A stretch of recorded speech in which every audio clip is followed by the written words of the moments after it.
সমগ্র সৃষ্টিগুলি আল্লাহকে সেজদা দেয়, সূর্য আল্লাহকে সেজদা দেয়, চাঁদ আল্লাহকে সেজদা দেয়। নবী বলেন, সাহাবীরা তোমরা কি জানো সূর্য কোথায় যে ডুবে যায়?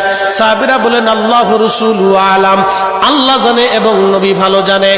আল্লাহ নবী বললেন, সাহাবীরা রে, সূর্য যেতে যেতে আরশে মুআল্লার নিচে যায় আল্লাহকে সেজদা দিয়া সুবহানা রাব্বিল আলা বলে সূর্য পড়তে থাকে, আর সুবহানা রাব্বিল আলা বলে সূর্য তাসবিহ পড়তে থাকে, আর বলে, হে রব, আপনি যদি অনুমতি দেন পৃথিবীবাসীর জন্য আবার আলো নিয়ে ফিরে যাব, আর অনুমতি যদি না দেন আমি আপনার কুদরতি কদমে সেজদায় পড়ে পড়ে কাঁদতে থাকবো।